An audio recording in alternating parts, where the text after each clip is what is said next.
ప్రార్థన చేసుకుందాం. అందరూ మనసులలో ప్రార్థించండి. వాక్యమును అనుగ్రహించిన దేవా, మేము నీ వాక్యమును ఇప్పుడు వివరించుకొనబోచున్నాము. ప్రతి వారికి కావలసిన వర్తమానం అందించము. మా జ్ఞానం వెలుగునట్లు మీ పరిశుద్ధాత్మ సహాయం ఇమ్మని మంచి బాధకుడైన యేసు క్రీస్తు వారి పేరిట విన్నవించుచున్నాము. ఆమేన్. మన ప్రభువైన యేసు క్రీస్తు వారి కృపయు ఆయన సమాధానం మీ అందరికీ కలుగును గాక. ఆమేన్. కూర్చుందాం. ప్రభునందు ప్రియమైన దేవుని పిల్లలారా, మరి పరమగీత ధ్యానాలు ప్రభు చిత్తమైతే ఈ సంవత్సరం లోపు దాన్ని కంప్లీట్ చేయాలనే ఒక ఆశ. ఈ పుస్తకములో ఉన్న అనేక సంగతులు, మరి పరమగీతము పరలోకపు గీతం, ఇది సొలొమోనుచే వ్రాయబడినటువంటి ప్రాముఖ్యమైన పుస్తకం. ఇది పాటలన్నిటికంటే చాలా గొప్ప పాట అని చెప్పవచ్చు. ఈ పాటలో ఉన్న సంభాషణ అంతా సొలొమోనుకు షొల్లమెతికి మధ్య జరిగినటువంటి సంభాషణ. వాస్తవానికి యూదులైన వారి గ్రంథాన్ని ధ్యానించేటప్పుడు చాలా భక్తితో మోకాళ్ళ మీద ఉండి ఈ గ్రంథాన్ని నేటికి వారు ఆయా ఆరాధన సమయాలలో పఠించుచూ ఉన్నారు. సరే, ప్రభునందు ప్రియమైన దేవుని పిల్లారా, నేడు ఈ గ్రంథము మనకు తెలియజేసే ఆధ్యాత్మికమైన సంగతి ఏంటంటే, ఈ గ్రంథము ప్రభువైన యేసు క్రీస్తు తన సంఘమును ప్రేమించిన రక్తముతో కడగబడిన సంఘ విశ్వాసులను మరియు ఆయనకి మధ్య జరిగిన ప్రేమ సంభాషణ మనం చూస్తూ ఉంటాం. ఇది భౌతిక నేత్రాలతో చదివిన వీటిని భౌతికముగా అపార్థం చేసుకునే అవకాశము చాలా ఎక్కువగా ఉంది.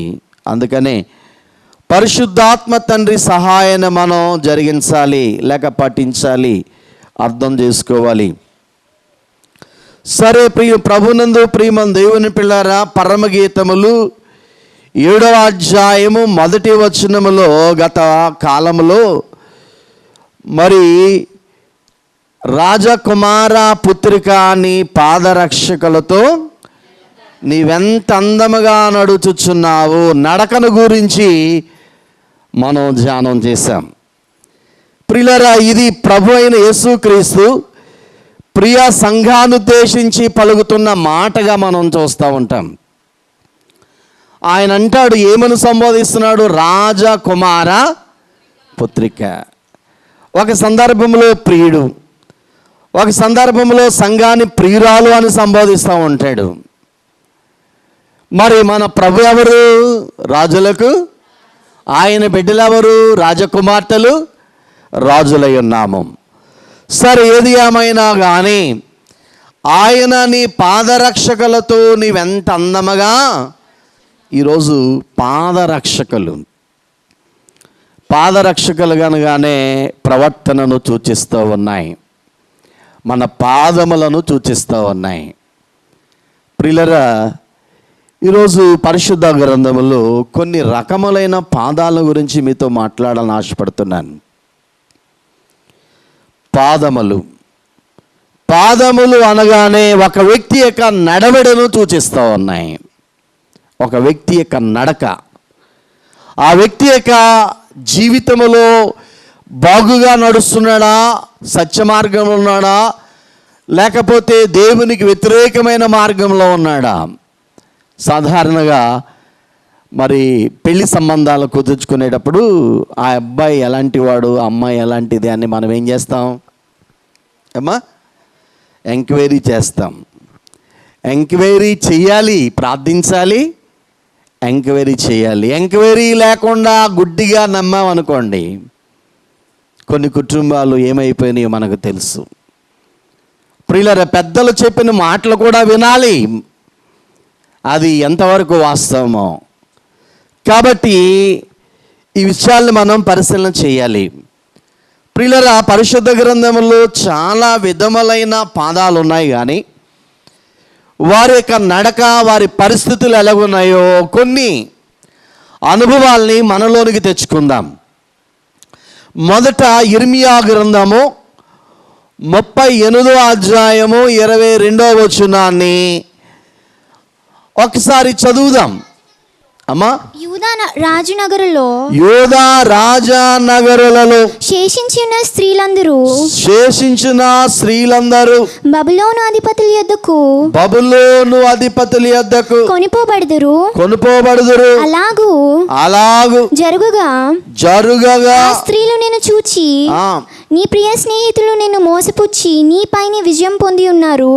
నీ పాదములు బురదలో దిగబడి ఉండగా వారు వెనుక తీసిరని యందురు. చాలు చూడండి. ప్రభునందు ప్రియమం దేవుని పిల్లలారా, ఈ 38వ అధ్యాయము 22వ వచనాన్ని ఆధారంగా చేసుకున్నప్పుడు యూదా రాజు అయిన సిద్కియా, ఇతడు ప్రవక్త అయిన ఇర్మియా చెప్పే మాటలు విననందున, ఆ ప్రవచనాలు నమ్మనందున ఇశ్రాయేలు ప్రజలు రాజు బబులోనుకి చెరగా పోతారు, అక్కడ రాజు యొక్క కన్నులను పీకేస్తారు, అక్కడ రాజకుమారులను చంపేస్తారు రాజు ముందని ప్రవచనం చెప్తుంటే సిద్కియా నమ్మలేదు. ఏం చేయలేదమ్మా?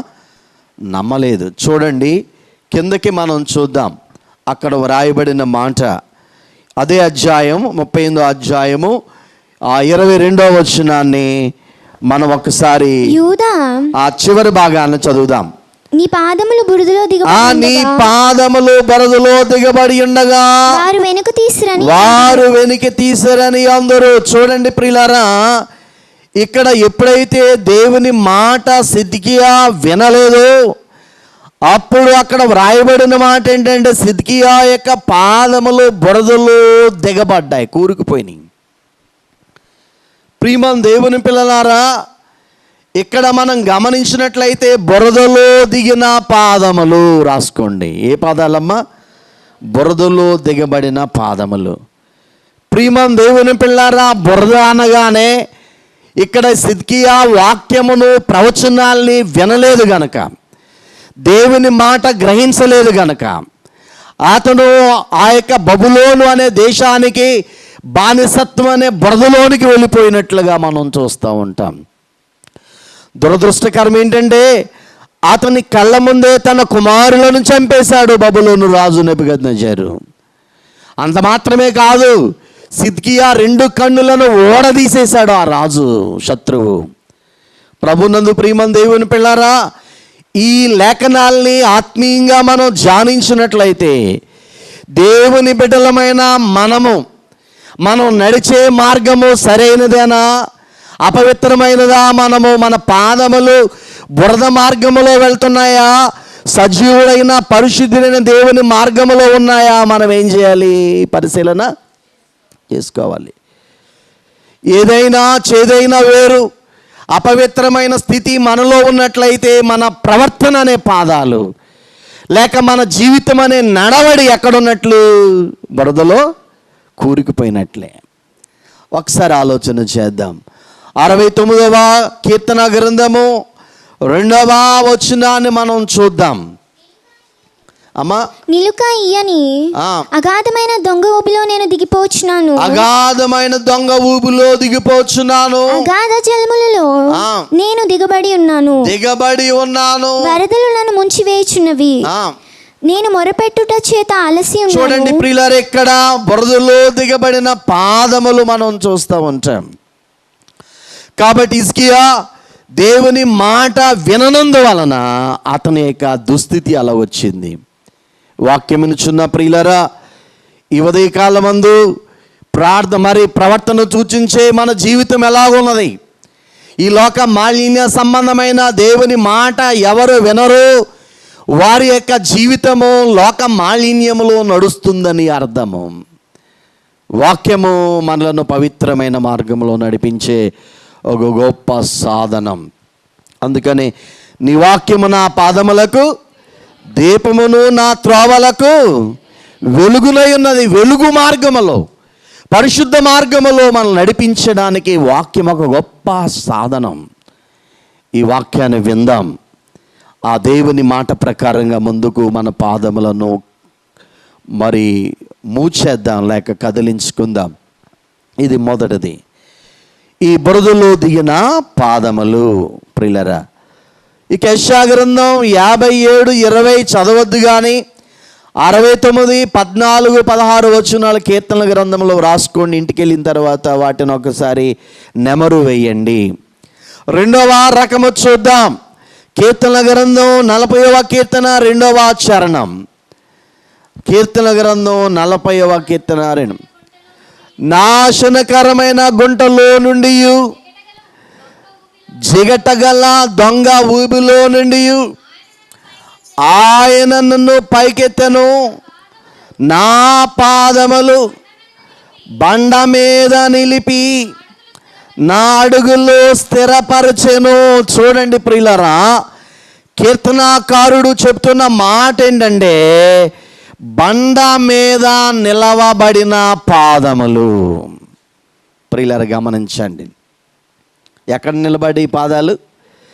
జిగట మన్ను గల దొంగ ఊబిలో నుండి పైకి లేవనెత్తి బండ మీద నిలవబెట్టి నన్ను స్థిరపరిచాడు దేవుడు అని చెప్తున్నాడు భక్తుడు.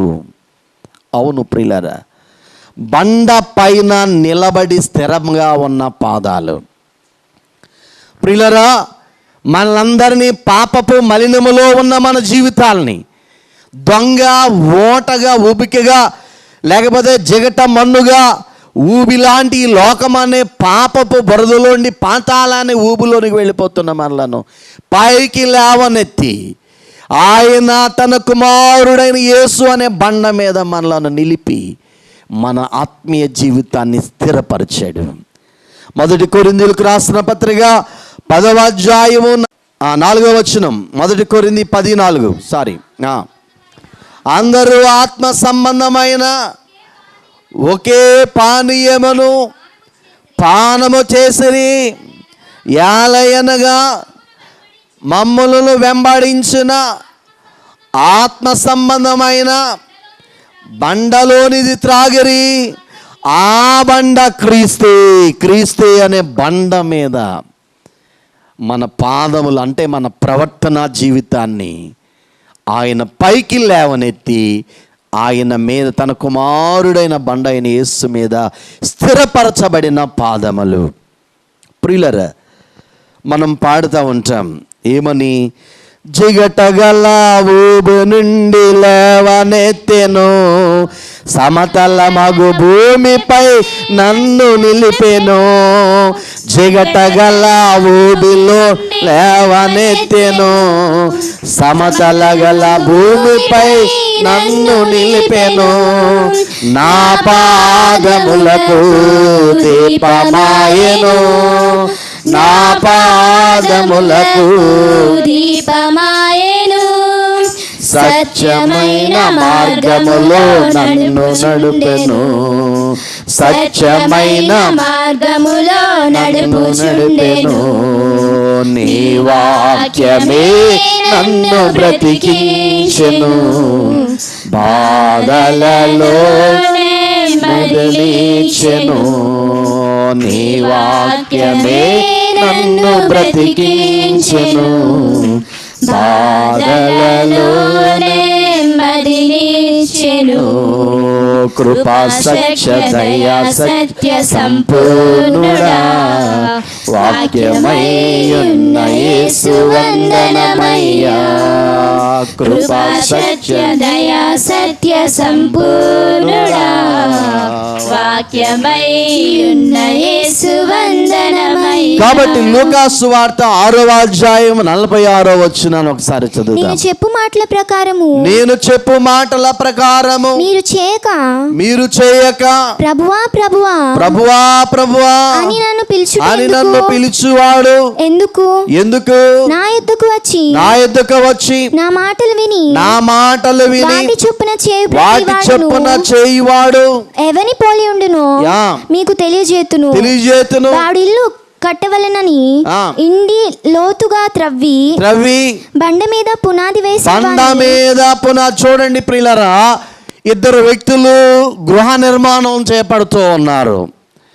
ఒక ఆయన బండ మీద తన ఇల్లు కట్టుకొనుచున్నాడు, ఒక ఆయన ఇసుక మీద తన ఇల్లు కట్టుకొనుచున్నాడు. రెండు పునాదులు ఇవి.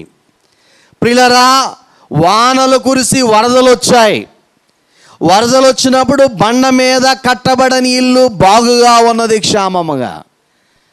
ప్రియులారా, ఇసుక మీద కట్టని ఇల్లు వరదలు వచ్చి ఆ ఇల్లు కూలిపోయినట్లుగా మనం చూస్తూ ఉంటాం.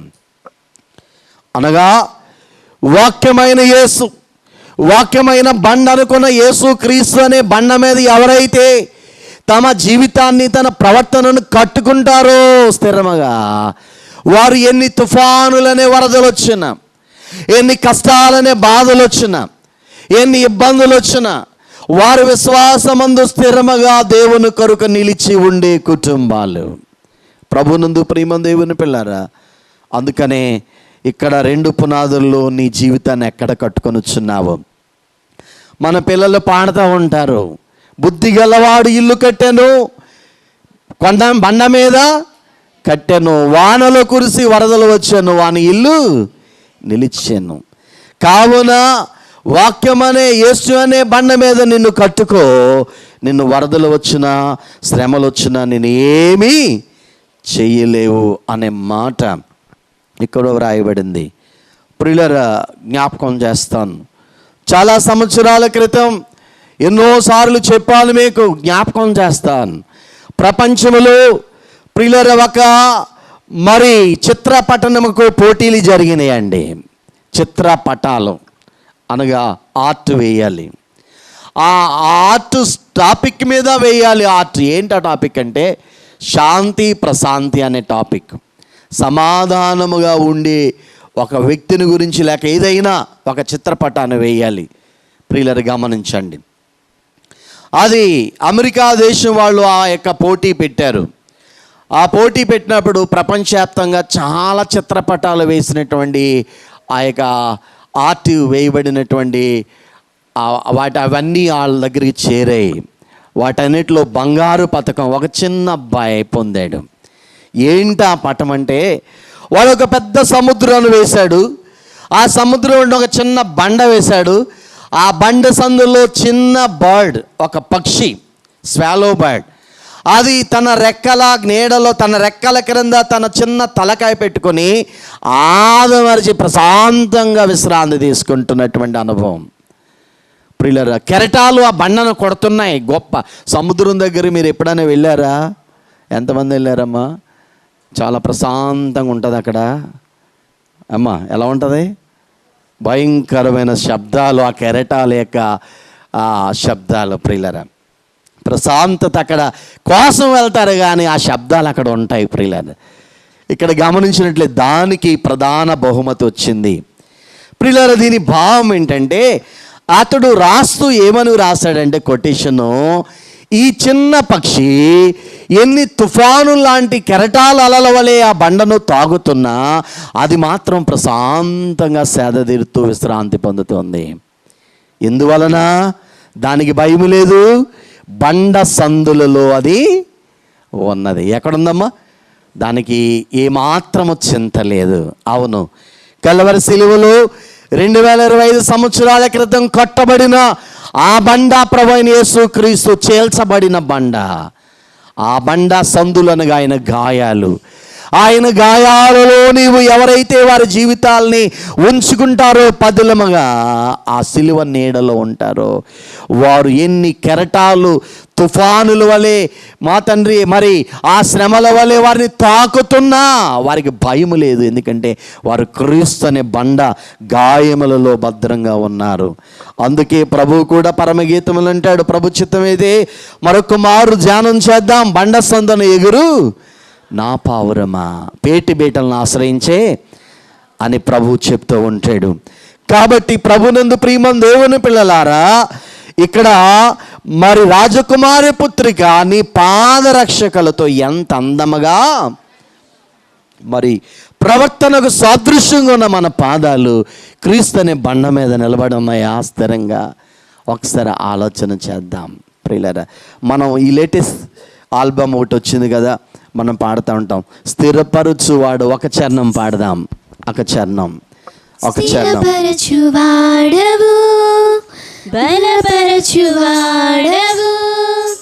పడిపోయిన చోటే నిలబెట్టువాడవు, ఘనపరచువాడవు, హెచ్చించువాడవు, మా పక్షము నిలిచి జయమిచ్చువాడవు,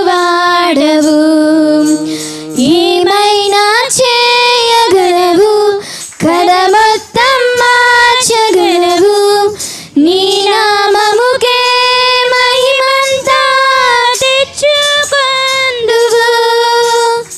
ఏమైనా చేయగలవు, కథ మొత్తం మార్చగలవు, నీ నామముకే మహిమంతా తెచ్చుకొందువు. యేసయ్యా యేసయ్యా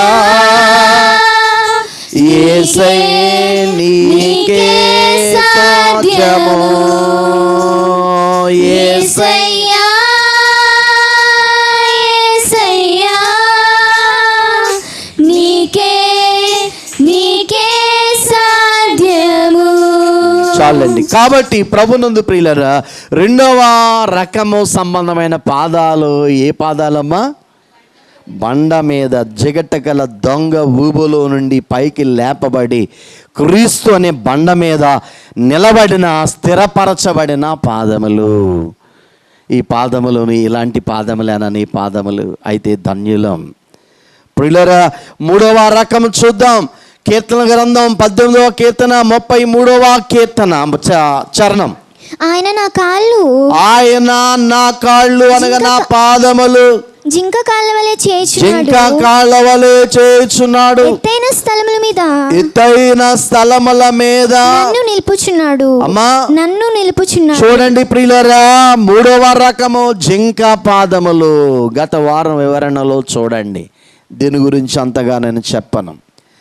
జింక పాదములు లేక లేడి పాదము లేక దుప్పి పాదము లేక ఇర్రి పాదములు. ఈ జింక పాదములు ఎలా ఉంటాయి? చాలా బలంగా ఉంటాయి. ఎత్తైన కొండల మీదకి వెళ్తాయి ఆ పాదాలు, ఎత్తైన పర్వతాల మీదకి. ప్రియులారా, ఇవి చెంగుమని గెంతుతూ వెళ్తూ ఉంటాయి. ఈ పాదములు బలము కలిగిన పాదములు, స్ట్రాంగ్ ఫీట్స్ అన్నమాట ఇవి.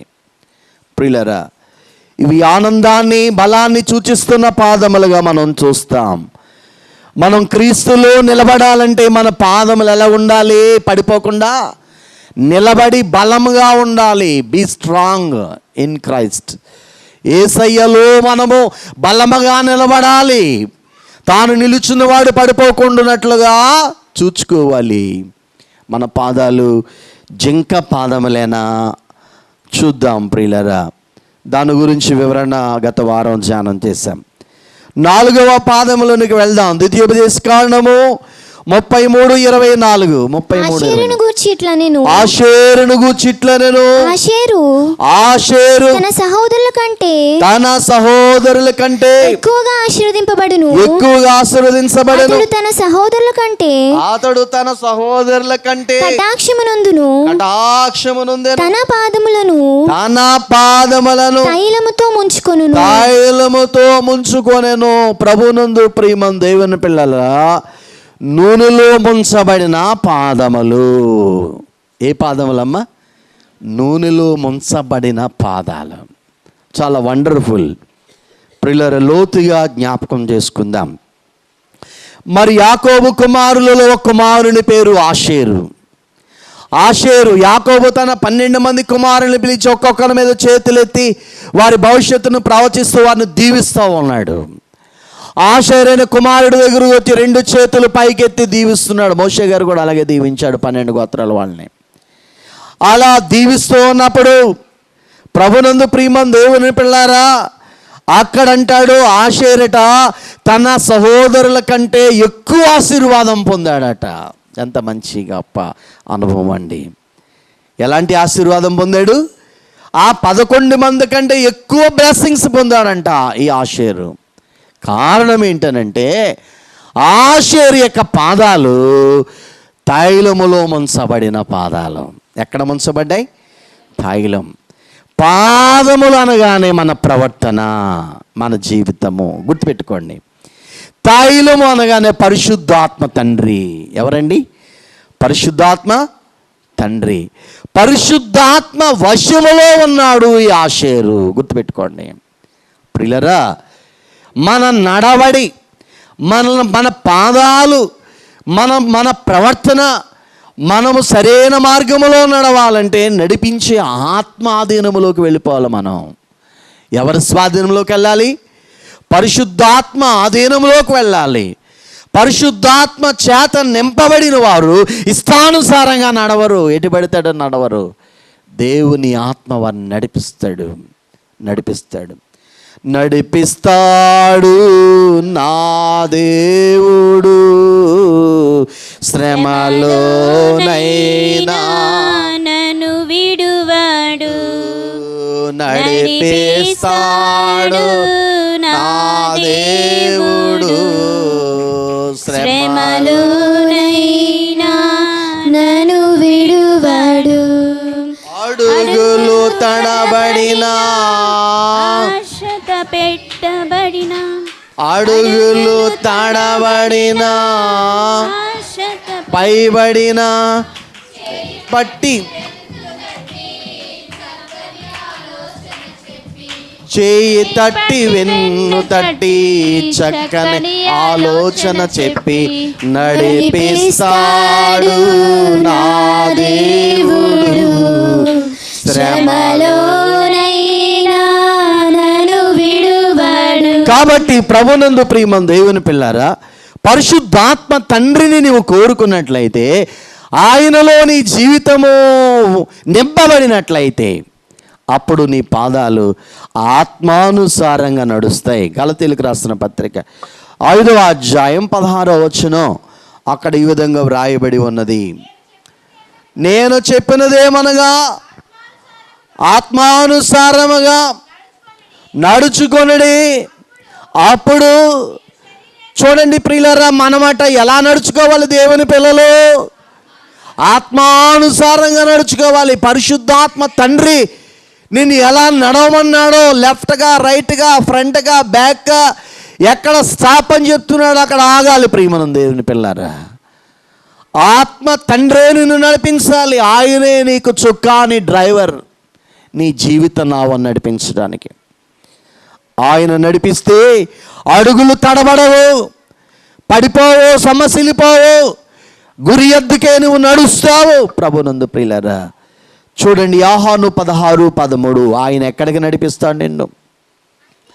అయితే ఆయన అనగా సత్యస్వరూపిగా ఆత్మ వచ్చినప్పుడు సర్వసత్యములోనికి నడిపిస్తాడు. పరిశుద్ధాత్మ సర్వసత్యములోనికి. ఎక్కడ నడిపిస్తాడమ్మా? సర్వసత్యములోనికి. అసత్యములో నడవలేవు నీవు. అందుకనే చాలా సంగతులు ఉన్నాయి. ఇంతకీ ఎవరిలాగా నడిపిస్తాడంటే జస్ట్ లైక్ క్రైస్ట్. కొలస్సీ 1:12 చదువుదాం. అందరూ బైబిల్ తెరవండి. ఇప్పుడు కొలస్సీ 1:12 చదువుదాం. అక్కడ ఏం రాయబడిందో అక్కడ. కొలస్సీ 1వ అధ్యాయం 12వ వచనం. అందుచేత ప్రార్థన చేయటము మానక సంపూర్ణ జ్ఞానము, ఆత్మ సంబంధమైన వివేకము గలవారును ఆయన చిత్తమును పూర్ణముగా గ్రహించువారై ప్రతి సత్కార్యములు సఫలులగును. దేవుని విషయమైన జ్ఞానమందు అన్ని విషయములలో ప్రభుని సంతోషపెట్టినట్లు ప్రభువునకు తగినట్టుగా నడుచుకుని వల్లని ఆనందముతో కూడిన ఓర్పును, దీర్ఘశాంతమును, శక్తిని బట్టి బలముతో బలపరచబడవలెననియు తేజోవాసులైన పరిశుద్ధుల స్వాస్థ్యములో పాల్గొనటకు మనలను పాత్రలుగా చేసిన తండ్రికి మీరు దేవుని బతిమ ఎన్నో అంశాలు చెప్పాడు. ఒక అంశం ఏంటంటే ఆయనకు తగినట్లుగా మీరు నడవాలి. మనం ఫాలో అవ్వాల్సింది ఎవరిని? జీసస్ క్రైస్ట్ని, యేసయ్యను మాత్రమే. ప్రభునందు ప్రియమైన దేవుని పిల్లారా, మన పరిశుద్ధాత్మ తండ్రి నీలో ఉంటే నిన్ను ప్రభువుకు తగినట్లుగా నడిపిస్తాడనమాట. ఆయనగా చిత్తమైన మార్గంలో నడిపిస్తాడు.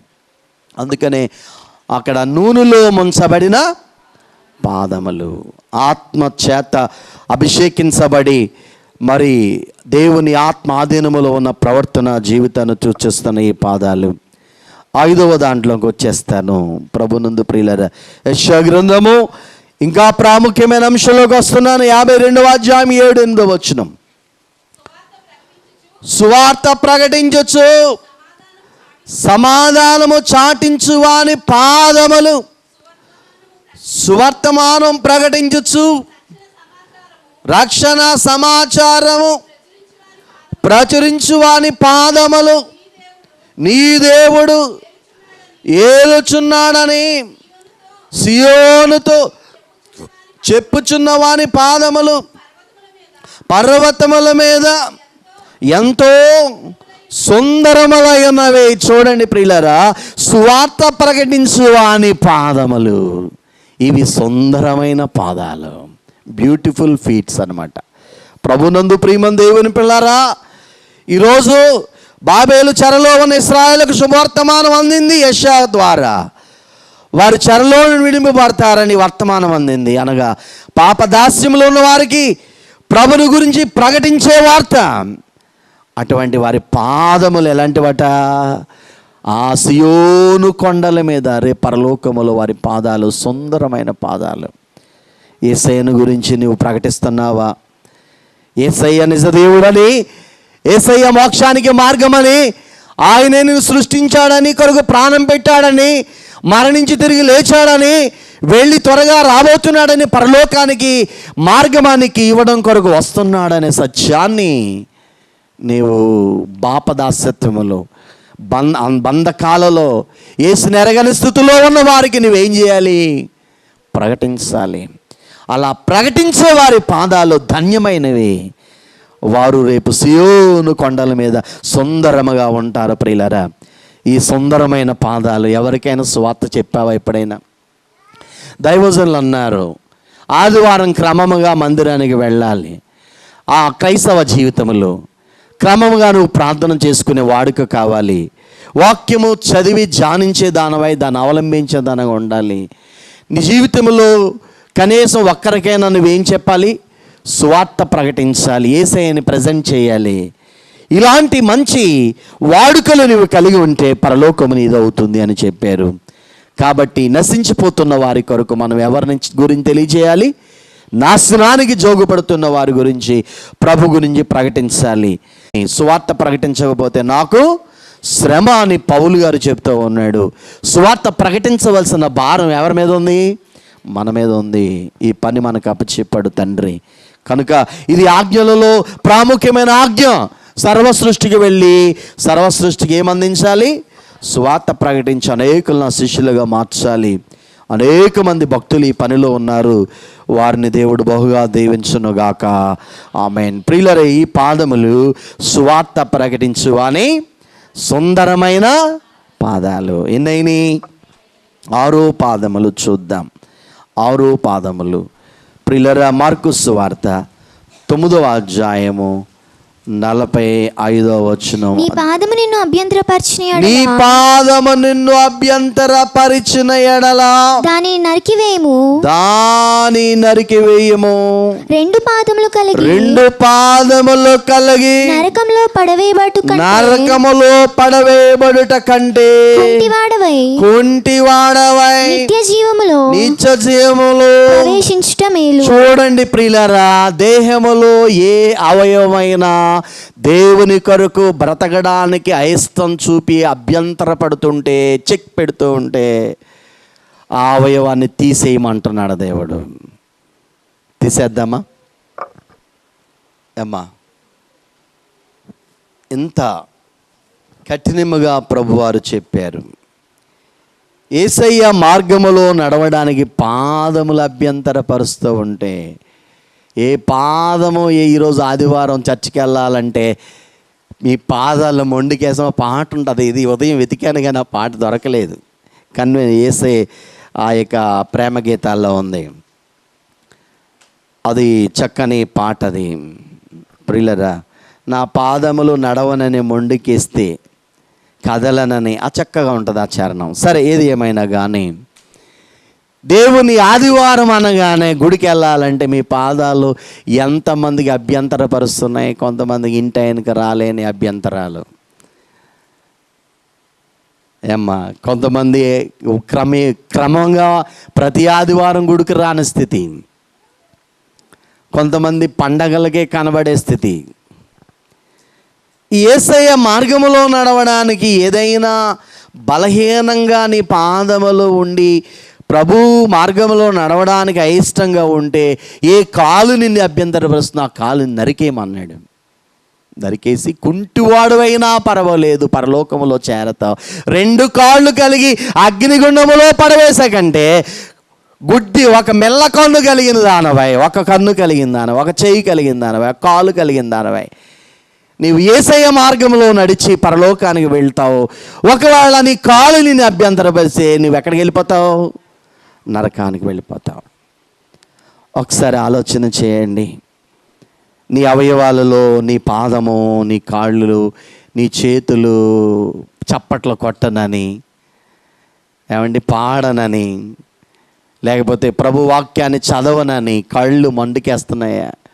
కన్ను తీసేయి అంటున్నాడు. తీసేద్దామా మరి? అలాగైతే ఎన్నిసార్లు తీసేసుకోవాలి నువ్వు నీ కాళ్ళు, నీ పాదాలని? రోజుకొక వేలు, రోజుకొక బొటన వేలు దగ్గర నుంచి ప్రారంభించి నరుక్కుండా వెళ్ళిపోవాలి. ఎన్నిసార్లు గుడి మానేసావు? 56 ఆదివారాల్లో ఆ చివరి రోజు 31వ తేదీన నువ్వు డైరీ పెట్టుకో, ఈ రోజు నేను ఆబ్సెంట్ అయిపోయాను. వీక్ అయిపోయిన పాదాలు దేవుని కొరకు నడవలేకపోయినాయి, దేవుని కొరకు వెళ్ళలేకపోయినాయి. ఒకసారి ఆలోచన చేద్దాం. అమ్మా, డీప్గా ఎందుకులేండి. ఇక్కడ ప్రియులారా, మన పాదములు అభ్యంతరపరిస్తే ఏది, నేను అంటానో సైకిల్ టైర్ పంచర్ అయిపోయింది అనుకోండి, సైకిల్ అంతా పోయిందని పడేస్తామా? ఏం చేస్తాం? టైర్ ఒకదాన్ని పంచర్ వేసుకుని మరలా మన గమ్యాన్ని వెళ్తాం. అలాగే మనలో ఏదైనా ఒక లక్షణం, అవలక్షణం వస్తే మనం దేవుని సన్నిధిలో వాక్యం అనే అద్దంలో పుటం వేసుకొని ఎక్కడ అభ్యంతరపరిచే బలహీనత ఉందో అది తీసేసుకుంటే చాలు, మరలా రిపేర్ చేయబడి ముందుకు చల్మని వెళ్ళిపోతూ ఉంటాం ఆయన మార్గంలో. చూసారా ఎంత మాట చెప్పాడో? చూసాడు. అవును ప్రియులారా, దేవదాసయ్య గారు, ఎక్కడైనా ఏదైనా అభ్యంతరపరిచే బలహీనతలో నీలో ఉంటే యేసు రక్తం అనే దానిలో నీవు కడగబడు. నీ ఆలోచనలోకి రాకముందే, క్రియలోకి వెళ్ళకముందే ఆ తప్పిదాన్ని ఒప్పేసుకుని ఆ రక్తంలో కడిగేసుకో అంటాడు. అంటే నీ పాదాలు తీయవలసిన అవసరత లేదు. ఆ తప్పుడు మార్గంలో నుంచి మంచి మార్గంలో తెచ్చుకుందాం. ప్రియులారా, ఇది అభ్యంతరపరిచే పాదాలు నీవా? రాజకుమార పుత్రిగా నీ పాదరక్షకులతో మరి నీ పాదాలు చక్కగా నడుస్తున్నాయా? అభ్యంతరపరుస్తున్నాయా? ప్రియులారా, లూకాసు సువార్త 1వ అధ్యాయం 77వ వచనములో ఇది ఎక్కడ రాసుకుంటారంటే, అమ్మా ఇది ఎక్కడైనా ఒకవేళ 8వదిగా రాసుకోండి, 7వది ఇంకోటి చెప్తాను. మన పాదములను సమాధాన మార్గములోనికి నడిపించునట్లు చీకటిలోను మరణ ఛాయలోను కూర్చుండు వారికి వెలుగిచ్చుటకై ఆ మహావాత్సల్యమును బట్టి పైనుండి ఆయన. చూడండి ప్రియులారా, ఇక్కడ ఈ మరి లూకా గారు చెప్తున్న మాట, మన పాదములను సమాధాన మార్గములో వెలుగులో నడిచే పాదాలుగా ఉండాలి. సమాధాన మార్గం. సమాధానం ఎవరండి? యేసు ప్రభువే. యెషయా 9:6 ప్రకారంగా రాసుకోండి, చదవద్దులేండి. ఆయన ఎవరట? సమాధాన కర్తయగు అధిపతి, పీస్ మేకర్. ఆయన సమాధాన ప్రదాత, సమాధానమిచ్చే దాత. ఆ దాత సమాధాన మార్గంలో మనం నడవాలి, గందరగోళ మార్గంలోకి వెళ్ళకండి. కరెక్ట్గా పోనీ మార్గంబు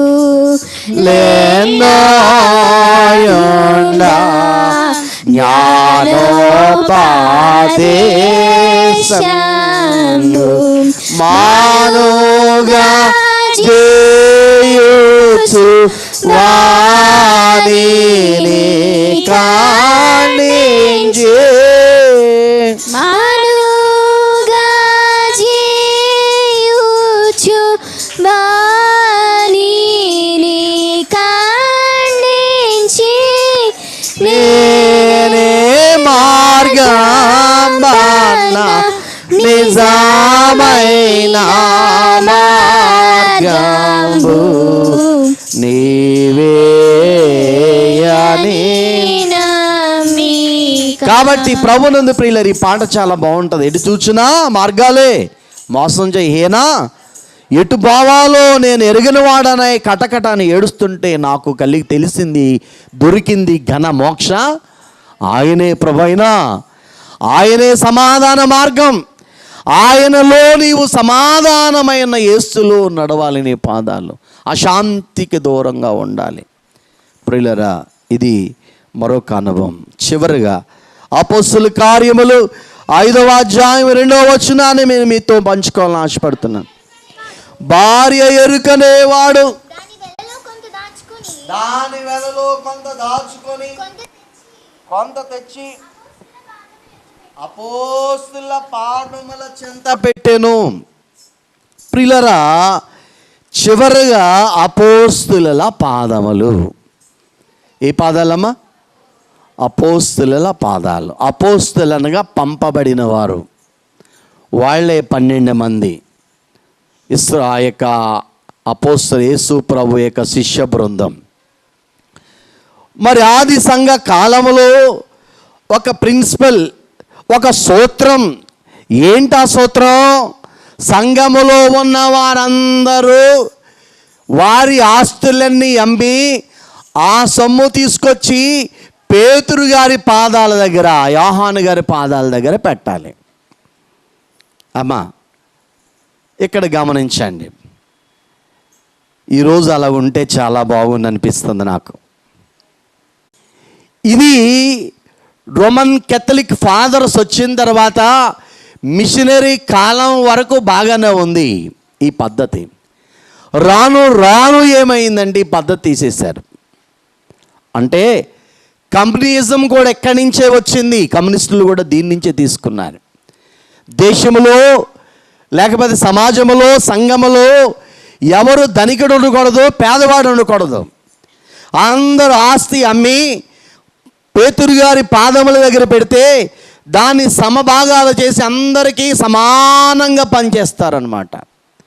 ఇంకా సంఘంలో ఎవరుండరు, ఇది పేదోడు ఇడు ధనవంతుడు అనే తారతమ్యం లేదు. ఇప్పుడు మన సంఘం నుంచి మొదలెడదామా? మీకు కలిగిన ఆస్తులను నమ్మి ఆ ధనమంతా తీసుకొచ్చి దేవుని మందిరంలో పెట్టారనుకోండి, అది మన పెద్దలు ఉన్నారు వాటాలు కట్టి ఎన్ని కుటుంబాలకి ఎంతెంత వాటా వస్తుందో అంత వాటా వేస్తే మనలో ఇక పేదరికంలో ఉన్నవాళ్ళు వీళ్ళు ఏమి అందరికీ సమాన ఆస్తి ఉంటుంది. ఇది ఎంత మంచిదండి. మరి ఎందుకో కాలక్రమేణా ఈ అంశం కాలగర్భంలో కలిసిపోయింది. సరే, ఏది ఏమైనా కానీ ఆ టైంలో అననీయ సప్పీరాలు వాళ్ళిద్దరు భార్యాభర్తలు, కొంత భూమి ఉంది, వాళ్ళు అమ్మి అందరూ అమ్మేసి ప్రభు ఆ పేతురు గారి పాదాల దగ్గర పెడుతున్నారు. వాళ్ళు అమ్మి వాళ్ళు భార్యాభర్తలు మాట్లాడుకున్నారు. ఏమని? ఉత్తప్పుడు మాట్లాడకూడదు భార్యాభర్తలు, డబ్బు కలిగినప్పుడు మాట్లాడుకుంటారు. ఏమండి ఇలా చేద్దామనేవాడు, ఏమండి ఏ లేదు అలా చేద్దామని. ఈయన చూసారా, డబ్బు రానంతసేపు ఎవరో ఒకళ్ళు మాట్లాడుకుని దాకాలు ఉండవు, ఎవడి దారి ఆడది. భార్యాభర్తల పరిస్థితి అలాగ ఉంది. ప్రియులారా, భార్యాభర్తలు ఆ రాత్రి రిహార్సల్ వేసుకున్నారు. ఏమండి ముందు మీరు వెళ్ళండి, వెళ్తే 10 లక్షలు అమ్మితే 5 లక్షలే అమ్మామని చెప్పండి. ఎన్ని లక్షలు అమ్మాలి? అమ్మాం 5 లక్షలు అని చెప్పండి. తర్వాత నేను వస్తాను, నన్ను కూడా అడుగుతాడు కదా, ఆయన చాలా తెలివైనడు. ఎవరు? పేతురు గారు. ఎవరిని విడిచిపెట్టాడు, నన్ను కూడా అడుగుతాడు, నేను కూడా అలాగే. మరి ఇద్దరు మాట ఎలా ఉండాలి? ఒకటే. భార్యాభర్తలు మంచి విషయంలో ఒక మాట మీద ఉండండి, చెడ్డ విషయంలో మాత్రం ఒకరిని విభేదించి నచ్చ చెప్పుకోండి. అలా కాదు, ఇలాగానే. ప్రిల్లర్ అననీయ వెళ్ళాడు. వెళ్ళగానే పేతురు గారు ప్రశ్నించాడు, అననీయ ఎంత కమ్మారయ్యా? అయ్యా నీ తోడు నా తోడు రకరకాల తోడులేసి ఆయన అన్నాడు, ఇదిగో ఇంతకి 5 లక్షలకి అమ్మాం. అననీయ పరిశుద్ధాత్మను మోసపుచ్చి అబద్ధం చెప్పడానికి ఎంతటి వాడవయ్యా అని చెప్పగానే దేవుని ఆత్మ తన మొత్తగానే అతడు పడి చచ్చిపోయాడు వెంటనే. ఏమండి చూసారా? అతన్ని భార్యకి చెప్పలేదు నీ భర్త చచ్చిపోయాడని, ఎవరికి ఇంటిమేషన్ లేదు, బంధువులు లేదు. వెంటనే అక్కడ ఉన్న యవనస్తులు సేవకులు వెళ్ళి పాతేయండ్రు అన్నాడు. పక్కనే వరేలుగు రెండు, మనలేగా మనకు 2 వరేలుగు రౌండ్లు పాతేశారు. ఆ విషయం తెలియదు. పాతేసిన వాళ్ళు వచ్చి అదిగో ఆ వరండాలో ఉన్నారు. ఈలో భార్య వచ్చింది, ఆ విషయం భార్యకి తెలియదు. మళ్ళీ పేతురు గారు ప్రశ్నించాడు, అమ్మా అన్న సప్పీరా ఎంతకు అమ్మారమ్మా? ఎంతకు అమ్మారు? 5 లక్షలకి. అయ్యా అయ్యగారు ఆల్రెడీ మీకు చెప్పే ఉంటాడు, మా ఆయన చెప్పలేదా? అయ్యోయ్యో ఏంటంటే మళ్ళీ. లేదమ్మా చెప్పాడు, మీరిద్దరూ పరిశుద్ధాత్మను మోసగించారు, అబద్ధం చెప్పారు కనుక మీ ఆయన చచ్చిపోయాడు, సమాధి ఆ పాదాలు బయటే ఉన్నాయి, నీవు కూడా అనగానే ఆమె కూడా పడి చచ్చిపోయింది. ఎంత భయంకరమో చూడండి. ఆది సంఘములో ఆ కాలమందు అందరికీ భయాన్ని పుట్టించింది ఈ సందర్భం. ఈరోజు అలాగుంటే ఒక్కడు మిగలడు ఇక్కడ. మనం అందరం ఏమైపోతాం? పెట్టలేక రాలిపోతాం. అప్పుడు అన్ననే సప్పీరాలు ఆ సంఘంలో ఒక్కొక్క కుటుంబం ఉంది, ఇక్కడ అనేక కుటుంబాలు ఉంటాయి. ప్రియులారు, ఇక్కడ నేను చెప్పే ఆత్మీయ సత్యం ఏంటంటే, వీళ్ళు కొంత దాచుకుని కొంత ఇచ్చారు, అంతా ఇవ్వలేదు. నేనంటాను దేవునిది అంతా ఇచ్చేయండి, దేవునిది మీరు దాచుకోవద్దు. అది దశమ భాగమైనా కృతజ్ఞతార్పైనా మొక్కుబడైనా దేవునిది అని నువ్వు చెప్పినప్పుడు, దేవుడు వాక్యం చెప్పినప్పుడు దేవునిది దేవునికి ఇచ్చేయండి. నీది కాదు, నేను అంతా ఇమ్మని చెప్పట్లా. దేవునికి ఇవ్వాల్సిన అంతా దేవునికి ఇచ్చేయండి. ఆ దేవుని దాంట్లో మీరు భాగాలు వేసి కొంత అక్కడ కొంత ఇక్కడ ఇవ్వకండి, కటింగ్లు వేయకండి. దేవునిది దేవునికి ఇచ్చివేయండి, దేవునికి సమస్తము మీరు ఇవ్వండి. ప్రభు నీ కొరకు ఏమిచ్చాడు? నీవు ఈరోజు పొందుకుని అనుభవిస్తున్నావని ఎవరిచ్చినవి? జ్ఞానం ఎవరిది? ఉద్యోగం ఎవరిది? ఆరోగ్యం ఎవరిది? ఆయుష్ ఎవరిది? నీవు ఈ భూమి మీద పంచభూతాలు గాలి నీరు ఇవన్నీ అనుభవిస్తున్నాయి ఎవరివి? ఈ ఫలవృక్షాలు ఎవరివి? ఆయన నీకు ఉచితంగా ఇచ్చినవి. ఆయన నీ కొరకు ప్రాణాన్నే ఉచితంగా ఇచ్చాడు, నీకు రక్షణ ఇచ్చాడు.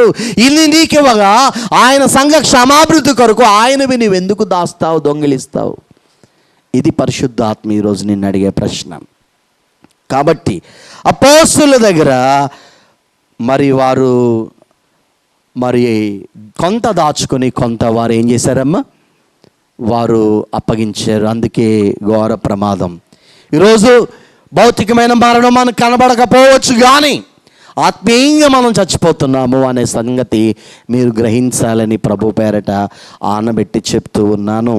మనం పాడుతూ ఉంటాము ఆంధ్ర క్రైస్తవ కీర్తనలో నుండి పాడదాం. యేసు స్వామి నీకు నేను నా సమస్తమిత్తును,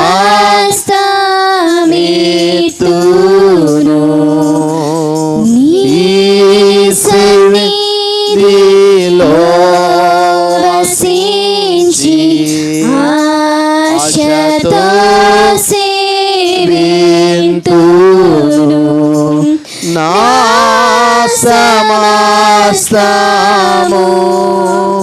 నా సమస్తము నా సురక్షక నీకిచ్చు నా సమస్తము. కాబట్టి ప్రభునందు ప్రియులారా, మనము దేవునికి ఇవ్వాల్సిన వాటిని దేవునికి ఇచ్చివేద్దాం. దాచుకోవద్దు, ఉంచుకోవద్దు. అది ఏర్పనైనా మొక్కుబడైనా, అది దశమ భాగమైనా, అది మేరీ స్వేచ్ఛార్పణైనా, ఆదివారం కానుకైనా, దేనినైనా ప్రభువుకి ఇచ్చివేద్దాం. ఆ శేషం మనలో ఉంచుకుంటే శాపగ్రస్తులం అవుతాము ప్రభునందు ప్రియులారా. అందుకే ఇక్కడ మనం ధ్యానిస్తున్న అంశములు అపోస్తుల పాదములు. ప్రియులారా, రాజకుమారి పుత్రిక, నీ పాదరక్షకలతో నువ్వెంత అందంగా ప్రభు నిన్ను అడుగుతూ ఉన్నాడు. నీ ప్రవర్తన నువ్వెలా నడుస్తున్న బురదలో దిగిన పాదాల వలె ఉన్నాయా? బండ మీద నిలబడి స్థిరంగా ఉన్న పాదాల, బలము కలిగిన జింక పాదాల, నూనెలో ముంచబడిన ఆత్మవశ్యములో ఉన్న ప్రవర్తన జీవితం అనే పాదాల, సువార్త ప్రకటించు అని పాదముల, సుందరమైన పాదాల, అభ్యంతరపరిచే పాదాల, సమాధాన మార్గంలో నడిచే పాదాల, ప్రియులారా, అపోస్తుల పాదముల లాంటి ఆ అనుభవం నీలో ఉందా? ప్రభుకి ఇచ్చే అనుభవం. ఇక్కడ ఈ 8 పాదములలో నువ్వే మార్గములో ఉన్నావు? అభ్యంతరపరిచే పాదములు కానీ, బురదలో ఉన్న పాదములు కానీ, అలాంటి ప్రవర్తన జీవితం నీది కాకుండా మిగతా 6 రకములైన అనుభవాల్లో ఉన్న నీ విశ్వాస జీవితాన్ని ముందుకు కొనసాగించుకుంటే ధన్యుడవు, ధన్యురాలవు. నీది రేపొద్దున ప్రభు వచ్చినప్పుడు మేఘంలోనికి వెళ్తా. అట్టి ధన్యత పరిశుద్ధాత్మ తండ్రి చక్కగా ఆయన ఆశపడినట్లుగానే రాజకుమారి పుత్రిగా నీ పాదరక్షణ ఎంత అందముగా, అలా అందమైన నడక కలిగి మన పాదాల ముందుకు సాగిపోయి గమ్యం చేరుకొని ప్రభుతో యుగాలుండే ధన్యత పరిశుద్ధాత్మ తండ్రి మనకందరికీ ప్రసాదించునుగాక. ఆమెన్.